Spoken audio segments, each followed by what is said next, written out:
Episode start होता है रोजा का अचानक से फोन कटने के बाद। दौरियांग बहुत घबरा जाता है, अपनी शर्ट पहनकर तुरंत उसे ढूंढने के लिए चला जाता है। दूसरी तरफ जिन को देखते हैं जो उस आदमी से कह रहा था तुम्हारी हिम्मत कैसे हुई रोजा के ऊपर गन तानने की। उसे ऐसे देखकर रोजा को बचपन वाला वही छोटा जिन याद आने लगता है। वो अचानक से दोनों के बीच में आ जाती है और उस आदमी से कहती है चले जाओ यहाँ से, लेकिन अगली बार अगर ऐसा कुछ भी हुआ तो मैं सच में तुम्हें अरेस्ट कर लूंगी। वो आदमी वहाँ से चला जाता है और जिन कहता है कि तुमने उसे इतनी आसानी से क्यों जाने दिया, उसने तुम्हारे ऊपर गन तानी थी, लेकिन अगर वो असली गन होती तो क्या होता। फिर वो खुद को संभालता और कहता है मुझे माफ कर देना, मैंने ज्यादा कर दिया, मुझे बस इस बात की फिक्र हो रही थी कहीं तुम्हें चोट न लग जाए। रोजा कहती है कि मैं बिल्कुल सही थी, तुम वही जिन हो जिसको मैं जानती थी, बताओ तुमने मुझसे झूठ क्यों बोला। जिन कहता है ऐसा मत करो, तुम मुझे डरा रही हो। दूसरी तरफ दौरियांग को देखते हैं जो हर तरफ रोजा को ढूंढ रहा था। रोजा जिन से कहती है तुम्हारे पास कोई स्पेशल एबिलिटी नहीं है तो तुमने झूठ क्यों बोला। जिन कहता है कि मेरे पास है, मुझे भी देर में मिली है, एकदम तुम्हारी तरह। जो बचपन में हुआ था वो दोबारा कभी नहीं होगा, मुझे बहुत बुरा फील होता है, मुझे माफ कर देना रोजा, मैं बस तुम्हें प्रोटेक्ट करना चाहता था, तुम्हें चोट पहुंचते नहीं देख सकता। फिर दौरियांग भी वहां पर पहुंच जाता है और जिन उसे देख लेता है और रोजा से कहता है कि दौरियांग को हमेशा देर हो जाती है, वो तुम्हें कभी भी प्रोटेक्ट नहीं करेगा क्योंकि तुम ब्लैक मास्क हो। दौरियांग सोचता है ये तो ऑफिसर जिन है, क्या रोजा खतरे में है, मुझे जल्दी से इजाजत लेनी होगी अपनी एबिलिटी का इस्तेमाल करने के लिए। अभी इसकी इजाजत मिलना बहुत ज्यादा मुश्किल है और बिना इजाजत के इस्तेमाल करा तो मुझे पनिशमेंट के लिए तैयार रहना होगा। जिन कहता है मैं तुम्हें काफी वक्त से देख रहा था, जब तुम्हारी पावर अवेकन नहीं हुई थी तब भी, मुझे इससे कोई फर्क नहीं पड़ता तुम ब्लैक मास्क हो या फिर नहीं, क्योंकि मेरे लिए तो तुम सिर्फ पार्क रोजा हो। लेकिन दौरियांग कभी इस बात को नहीं अपनाएगा। क्या तुम्हें प्रूफ की जरूरत है, क्या मैं तुम्हें प्रूफ दूं कि मैं ही तुम्हारे साथ खड़ा रह सकता हूँ। मैं तुम्हें इस वक्त स्पेशल एबिलिटी हेडक्वार्टर्स के असली मकसद के बारे में बताता हूँ। फिर दौरियांग देखता है कि जिन वहां से चला गया और वो आकर रोजा को गले लगा लेता है। वो रोजा से कहता है मुझे तुम्हारी बहुत फिक्र हो रही थी, कहीं तुम्हें चोट तो नहीं लगी। रोजा बहुत हैरान लग रही थी, तभी वो भी दौरियांग को गले लगा लेती है और कहती है अब मुझे समझ आ रहा है तुमने उस वक्त मुझे घर क्यों भेज दिया था। दौरियांग याद करता है ये उस दिन की बात है जब नकली ब्लैक मास्क नजर आया था। रोजा कहती है प्लीज दौरियांग खुद को चोट मत पहुंचाना। दौरियांग कहता है तुम किस बात की फिक्र कर रही हो, तुम मुझे हील करने के लिए यहाँ पर हो ना। नेक्स्ट सीन में डायरेक्टर को देखते हैं जो पागलों की तरह चिल्लाकर कहती है आखिरकार ये कामयाब हो गया, ये यूदाई की वो जेनेटिक इंफॉर्मेशन है जो मैंने कब से संभाल कर रखी थी। हालांकि काफी जानकारी खोती थी क्योंकि यूदाई एक नंबर की चुड़ैल थी। ये जोकर पुलिस ऑफिसर्स के डीएनए से बना हुआ है जिसके अंदर और लोगों के भी जीन्स हैं, और जो जानकारी यूदाई की इकट्ठा नहीं हो पाई थी इसका आधा काम रोजा के खून की जानकारी की मदद से निकल गया। अगर मैं एसपी ऑफिसर की वॉच को इस वॉच से बदल दूंगी तो मुझे लगता है कि ये काम कर जाएगा। एक लड़की कहती है मैम क्या आप हमें भी समझा सकती हैं। डायरेक्टर कहती है अपना मुंह बंद रखो, तुम्हें पता चला ना तो तुम मारी जाओगी। आखिरकार ये काम पूरा हो गया, अब उन एसपी ऑफिसर्स की खैर नहीं। ये बताओ कि दौरियांग कहाँ पर। एक वर्कर कहता है कि वो यहीं पर आ रहा है। डायरेक्टर कहती है एक आर्टिकल रिलीज करो कि जल्दी हम लोग ब्लैक मास्क को पकड़ने वाले हैं, इसलिए सब लोग तैयार हो जाए। इस बात का ख्याल रखना कि सड़कों के ऊपर बहुत सारे लोग होने चाहिए। तभी वहाँ पर दौरियांग आता है और कहता है आपने मुझे बुलाया था मैम, मुझसे कहा गया था कि टेस्ट होना है इसलिए मैं जल्दी आ गया। डायरेक्टर कहती है अपनी वॉच निकाल कर किनारे रख दो और अपनी हैट भी हटा दो। दौरियांग कहता है अगर मैंने इसको हटा दिया तो सब लोग पहचान जाएंगे। डायरेक्टर कहती है बकवास करना बंद करो और मैंने जैसा कहा वैसा करो। मुझे देखना है कि ये घड़ी अच्छे से काम करेगी या नहीं। इस घड़ी का अच्छे से ख्याल रखना क्योंकि ये एक टेस्ट के लिए नहीं है, तुम एसपी ऑफिसर्स के रिप्रेजेंटेटिव हो इसलिए मैं ये तुम्हें पहले पहना रही हूँ। दौरियांग कहता माफ कर दीजिएगा कि मैं ब्लैक मास्क को अरेस्ट नहीं कर पाया, लेकिन मैं और ज्यादा जानकारी इकट्ठा करूंगा और उसे जल्दी ही पकड़ लूंगा। डायरेक्टर कहती हैं कि ज्यादा फिक्र मत करो, तुम बहुत काम कर रहे हो, अब तुम आराम कर सकते हो। दौरियांग कहता है आपका शुक्रिया, अब मैं यहाँ से चलता हूँ। डायरेक्टर कहती हैं ठीक है, लेकिन कुछ भी गलत हो तो तुम मुझे बता देना। एक वर्कर कहती है कि मैम ये बताइए आखिरकार आपने उस वॉच के साथ क्या करा है। डायरेक्टर कहती है वो वॉच मेरी अल्टीमेट क्रिएशन है। फिर दौरियांग को देखते हैं जो बाहर आया था, तभी उसे अपने सामने रोजा नजर आती है। फिर डायरेक्टर कहती हैं कि वो वॉच भले ही आम से दिख सकती है लेकिन जब भी मैं चाहूँ तब सब। और तभी दौरियांग को एक झटका लगता है और सब लोग बात करने लगते हैं, ये तो खान दौरियांग है ना। रोजा भी उसे देखकर बहुत ज्यादा खुश हो जाती है। लड़की कहती है मैं पहली बार इसको पास से देख रही हूँ। दूसरी लड़की कहती है हे तुम्हें नहीं लगता कि दौरियांग आज कुछ अजीब लग रहा है। दूसरी तरफ जिन को देखते हैं जो बिल्डिंग के ऊपर बैठा हुआ था और याद करता है उसने रोजा से कहा था कि मैं तुम्हें हेडक्वार्टर्स का असली मकसद बताता हूँ। उनका मकसद है उन सारे लोगों से छुटकारा पाना जिनके पास स्पेशल एबिलिटीज हैं। और जिन मुस्कुराते हुए कहता है कि आखिरकार इसकी शुरुआत हो ही गई। और दौरियांग को देखते हैं जिसने अपना होश खो दिया था और वो उन लोगों पर हमला करने जा रहा था। दौरियांग रोजा की पीछे वाली दीवार पर हमला करता है जहाँ पर एक बहुत बड़ा ब्लास्ट होता है। सब लोग डर कर वहाँ से भागने लगते और रोजा सोचती है मुझे ऐसा लग रहा है कि कुछ तो अजीब है। फिर वो जिन की बात याद करती है और सोचती है क्या जिन उसी बारे में बात कर रहा था। लेकिन अगर ऐसा ही चलता रहा तो दौरियांग जल्दी ही अरेस्ट हो जाएगा। वो जल्दी से आकर दौरियांग का हाथ पकड़ती है और कहती है प्लीज ऐसा मत करो। दूसरी तरफ एक लड़की कहती है कि डायरेक्टर रोजा दौरियांग के पास आ गई है। डायरेक्टर कहती है हाँ मैं जानती हूँ, मैंने उसे देख लिया था। वो दौरियांग को हुक्म देती है कि दौरियांग रोजा से दूर हट जाओ, इसलिए दौरियांग रोजा से दूर हट जाता है। लोग बात करने लगते हैं दौरियांग रुक गया क्या, रोजा हम लोगों को बचाने के लिए आई है। रोजा सोचती है कि अगर मैं उससे लड़ने लगी तो सब लोगों को गलत फहमी हो जाएगी कि दौरियांग ये सब कुछ जानबूझकर कर रहा है। तभी उसे आइडिया आता है और वो टेलीपोर्ट होकर अपने घर में वापस आ जाती है। फिर अपनी वॉच को भी तोड़ देती है और ब्लैक मास्क के कपड़े पहनकर तैयार हो जाती है। दौरियांग को देखते हैं जो फिर से दो लोगों पर हमला करने जा रहा था, लेकिन तभी रोजा आकर उन दोनों को बचा लेती है। दोनों हैरानी से अपने सामने देखते हैं क्योंकि उनके सामने ब्लैक मास्क खड़ी थी। रोजा कहती है तुम लोगों की हिम्मत कैसे हुई मेरे रास्ते में आने की, मैं यहाँ पर दौरियांग को सबक सिखाने के लिए आई हूँ। वो लोग बहुत ज्यादा डरने लगते हैं। रोजा कहती है जब तक मैं दौरियांग को सबक नहीं सिखा लेती मैं नहीं रुकूंगी। रोजा के जाने के बाद एक लड़का कहता है मुझे लगता है मैंने ये आवाज पहले कहीं सुनी है। फिर रोजा दौरियांग के पास आकर कहती है कि मैं यहाँ पर तुम्हें रोकने के लिए आई हूँ, लेकिन तभी दौरियांग उसके ऊपर हमला करता है जिस वजह से वो कई बिल्डिंगों को तोड़ते हुए दूर जाकर गिरती है। वो लोग बात करने लगते हैं ये तो ब्लैक मास्क है, ये कहाँ से आ गया। दौरियांग भी वहाँ पर आ जाता है। सब लोग कहने लगते दौरियांग जल्दी से ब्लैक मास्क को पकड़ लो, हमें तुम पर भरोसा है। दौरियांग फिर से रोजा पर हमला करने जा रहा था, लेकिन तभी रोजा उसका हाथ पकड़ लेती है और सोचती है कि मुझे क्या करना चाहिए कि अपने होश में वापस आ जाए। दौरियांग दूसरे लोगों पर हमला करने जा रहा था, लेकिन तभी रोजा उसे रोक लेती है और दोनों लोग बिल्डिंग से नीचे गिरने लगते हैं। रोजा दौरियांग से कहती है दौरियांग होश में आओ, क्या तुम इस तरह से मरना चाहते हो। मुझे लगता है मैंने गलती कर दी क्योंकि इससे मेरी बात बिल्कुल सुनाई नहीं दे रही। मैं ये नहीं करना चाहती थी, लेकिन मेरे पास यही रास्ता बचा है, मुझे माफ कर देना दौरियांग। वो दौरियांग के पेट पर एक बहुत जोर का घूसा मारती है जिस वजह से वो सीधा जमीन पर आकर गिरता है और इस वजह से उसकी घड़ी भी टूट जाती है। रोजा भी नीचे उतर आती है। सब लोग चिल्लाकर कहने लगते हैं देखो उसने दौरियांग को पकड़ लिया, पता नहीं ये कितनी बार होने वाला है, लेकिन उसने दौरियांग को फिर से हरा दिया। और तभी वहाँ पर जिन और बाकी ऑफिसर्स भी आ जाते हैं। रोजा सोचने लगती है मैं क्या करूँ, पता नहीं दौरियांग होश में आया है या फिर नहीं, और मैं उसे इस तरह से अकेले छोड़कर भी नहीं जा सकती। तभी जिन आकर रोजा का हाथ पकड़ लेता और कहता हिलना मत। दौरियांग को भी होश आ जाता और वो सोचता है अभी मेरे साथ क्या हुआ। फिर वो अपने सामने देखकर हैरान होता है कि जिन ने ब्लैक मास्क को पकड़ रखा है और तभी जिन सब लोगों के सामने रोजा के मास्क को तोड़ डालता है। सब लोगों के पैरों तले जमीन खिसक जाती है क्योंकि ब्लैक मास्क कोई और नहीं बल्कि रोजा थी। वो सब की बहनों को देखते हैं जो टीवी पर ये देख रही थी और उनका बड़ा सा मुंह खुल जाता है। वो सब भी बहुत हैरान हो जाता है और तभी उसकी बहनें वो सब को घूर कर देखने लगती हैं क्योंकि उनको समझ आ गया था कि वो सब को ये बात पहले से पता थी। सब लोग कहने लगते हैं कि विश्वास ही नहीं हो रहा कि रोजा ब्लैक मास्क है। जिन कहता है क्या तुम टेलीपोर्ट होना चाहती हो, अगर हो सकती हो तो हो जाओ। रोजा सोचती है मैंने बहुत बड़ी गलती कर दी, दौरियांग ने मुझे देख लिया। तभी जिन रोजा के हाथ में हथकड़ी पहना देता और कहता है कि मिस पार्क रोजा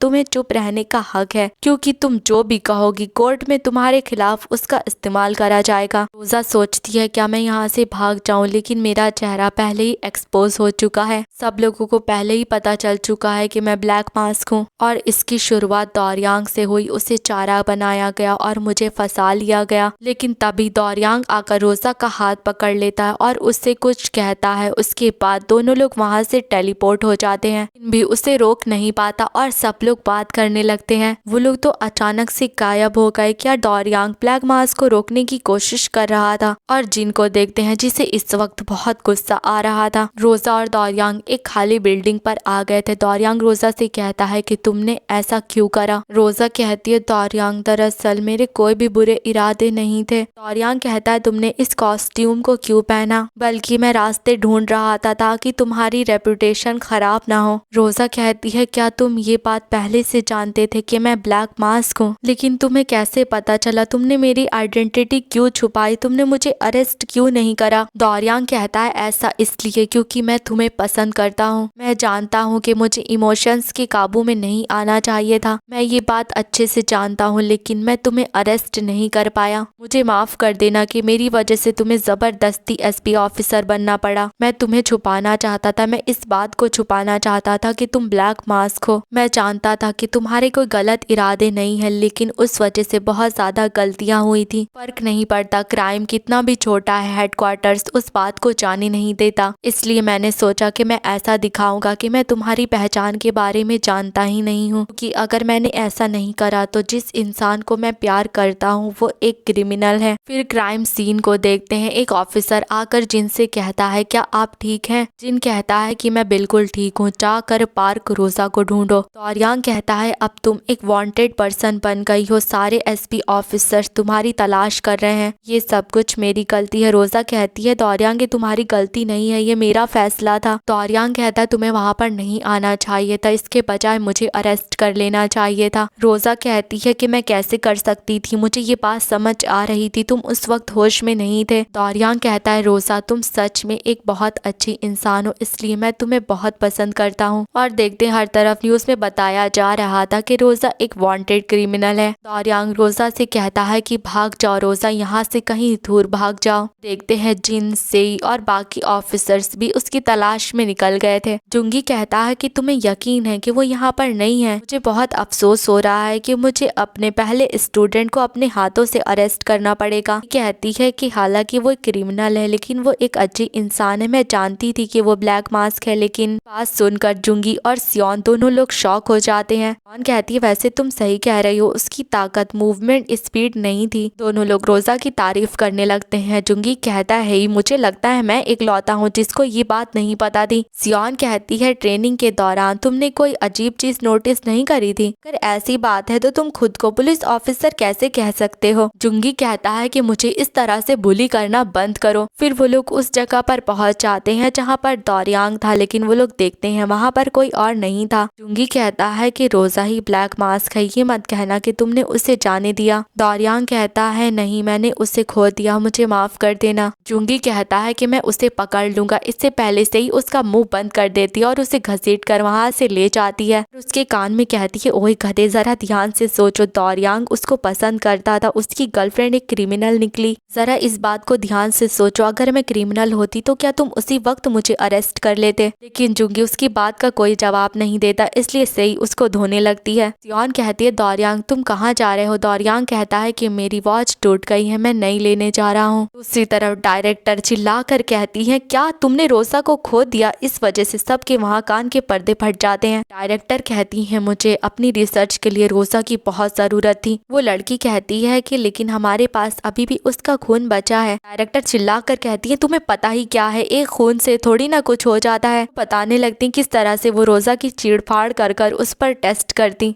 सब कुछ जॉय गिल्बे की गलती है, उसने सारे स्पेशल एबिलिटी यूजर्स को पुलिस ऑफिसर बना दिया। उसने कहा कि ये ताकत प्रोटेक्ट करने के लिए है, इसलिए इस पर एक सिस्टम बनना चाहिए। पार्क रोजा को उसकी जरूरत है, यहाँ तक कि जॉय गिल्बे भी इसमें कुछ नहीं कर सकता। सच्चाई का तहखाना, एक ऐसा जेल जो कि स्पेशल एबिलिटीज वालों के लिए बना है। पार्क रोजा ऐसी क्रिमिनल है जिसको वहाँ पर जरूर होना चाहिए। फिर उनकी नजर चिरपिर पर पड़ती है और वो चिल्ला कर कहती है पागल चिड़िया भाग यहाँ से। दूसरी तरफ बहुत सारे एसपी ऑफिसर्स रोजा के घर पर पहुंच गए थे, लेकिन कोई दरवाजा नहीं खोल रहा था। फिर वो रोजा के कमरे में आते हैं जहाँ से रोजा का सिग्नल कट हो गया था। उसकी नजर रोजा की वॉच पर पड़ती है और दूसरी तरफ डायना को देखते हैं जो दीवार के ऊपर चिपकी हुई थी। अगले ही पल वो उन सबको धो डालती है और कहती है तो ये वॉच सबकी लोकेशन को ट्रैक करती है। देखते हैं डायना ने सबकी हालत खराब कर दी थी और वो कहती है वैसे तुम लोग वेकेशन पर कहाँ पर जाना चाहते हो। एक ऑफिसर कहता है मुझे लगता है कोरिया में कहीं भी जगह अच्छी रहेगी। फिर डायना उसका गला इतनी जोर से दबाती है कि वो सच में समुद्र के किनारे पहुंच जाता है। बेचारे ऑफिसर्स की हालत खराब होने लगती है। डायना कहती है तो बताओ तुम लोग कहाँ पर जाना चाहोगे। फिर वो सोचने लगती है कि रोजा आज तुम घर वापस मत आना। फिर ऑफिसर को देखते हैं जो रोजा को ढूंढ रहे थे और तभी जिन जोर से कार पर घूसा मारता है और इस वक्त वो बहुत ज्यादा गुस्से में लग रहा था। फिर वो कॉल पर डायरेक्टर से कहता है ग्रैंडमा मैं डोरियान की वॉच को ट्रैक नहीं कर पा रहा, आखिर आपने किस तरह की घटिया वॉच बनाई थी। डायरेक्टर कहती है अपनी आवाज धीमी रखो, क्या तुम मेरे कान के पर्दे फाड़ोगे। तुम अभी इंतजार करो, मैं जल्दी ही कोई रास्ता ढूंढ लूंगी। एक लड़की पूछती है आप क्या करने का प्लान कर रही हैं डायरेक्टर कहती है मुझे लगता है हमें फिर से डोरियान को बेहोश करना पड़ेगा। तभी डोरियान कहता है कि क्या आप मेरे बारे में बात कर रही हैं। डायरेक्टर कहती है ओह डोरियान तुम आ गए, मैं बस तुम्हारे बारे में ही बात कर रही थी। वैसे ये पता हो तुम यहाँ पर क्यों आए हो। डोरियान कहता है कि ये वॉच टूट गई है इसलिए प्लीज मुझे नई दे दीजिए। डायरेक्टर कहती है ये बहुत एक्सपेंसिव थी और तुमने तोड़ दी, खैर कोई बात नहीं मैं तुम्हें नई दे देती हूँ, लेकिन इस बार ध्यान रखना कि इसको बिल्कुल भी नहीं तोड़ना। डोरियान जाने लगता है। डायरेक्टर कहती है वैसे डोरियान क्या तुम पार्क रोजा को पकड़ने में मदद नहीं करोगे। वैसे ही तुम्हारे लिए काफी मुश्किल होगा क्योंकि तुम उससे प्यार करते थे। ये देखकर मुझे पता नहीं क्यों पुराने दिनों की याद आ गई। डोरियान कहता है हाँ आपने सच कहा, ये मुश्किल है क्योंकि वो एक ऐसी लड़की है जिससे मैं बहुत ज्यादा प्यार करता हूँ।